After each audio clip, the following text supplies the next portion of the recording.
আমরা যদি দূষণ নিয়ন্ত্রণ না করতে পারি এগুলোর সুফল কিন্তু মানুষ পাবে না। সেই জন্য সিরেজের উপরে আমাদেরকে অতি অবশ্যই গুরুত্ব আরোপ করতে হবে। আর নদীর দখলদার, ঢাকার নদীর দখলদার এবং দূষণকারীর তালিকা আমাদের চূড়ান্ত করা হয়ে গেছে সাকর ভাই। আমরা একটা মিটিং কল করে এটা সিট টুগেদার এই খালের মতনই একটা কমিটি করে দিই, ওরা আমাদেরকে একটা কর্ম পরিকল্পনা দিই এবং আমরা কাজ শুরু করি। আপনারা যারা আজকে এই ফর্মটা ফিল আপ করবেন তারা যদি একটু একই সাথে শাখা নদী এবং উপনদীগুলোর ব্যাপারে কি করণীয় সেটার ব্যাপারে কোনো চিন্তা থাকে সেটাও একটু লিপিবদ্ধ করে দিলেন। আমরা পহেলা বৈশাখে এই তালিকাটা যেন দিতে পারি আমাদের ওয়েবসাইটে অ্যাজ অ্যান এগ্রিড আপন লিস্ট অফ রিভার্স। সকলের সম্মতি নিয়ে এই তালিকাটা আমরা দিতে পেরেছি এবং এর আইনগত ভিত্তি আছে, শুধু আবেগ না, এর আইনগত ভিত্তি আছে, এই কথাটুকু বলতে পারি।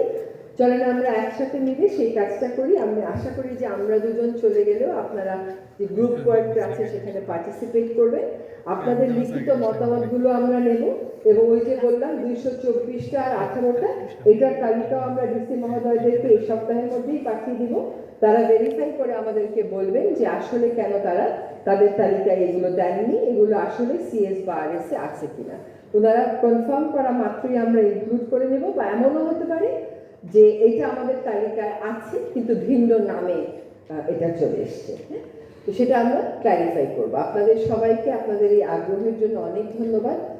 নদী কম দেখিও আমাদের লাভ নেই, বেশি দেখিও আমাদের লাভ নেই, কারণ নদী আমাদের জাতীয় সম্পদ, এটা কারো ব্যক্তির সম্পদ না। যেহেতু আমরা সকলে মিলে আগামী প্রজন্মের জন্য একটা সুন্দর তালিকা, একটা গ্রহণযোগ্য তালিকা করি এবং সবচাইতে সংকটাপন্ন নদীগুলোকে 240টা মতন আইডেন্টিফাইড হয়েছে, সবচাইতে সংকটাপন্ন নদীগুলোকে আমরা টার্গেট করে চেষ্টা করি কর্ম পরিকল্পনা করতে, কিন্তু প্রত্যেকটা জেলা থেকে একটা নদীকে দখল এবং দূষণমুক্ত করার কাজ আমরা অচিরেই শুরু করে দেবো। আর খালগুলোকে সংযুক্ত করতে যতটুকু পারা যায় করব, কিন্তু দখলমুক্ত করে পার বাধাই করে দিয়ে একটা ব্লু নেটওয়ার্ক করে যাওয়ার চেষ্টা করব। সকলকে অনেক ধন্যবাদ।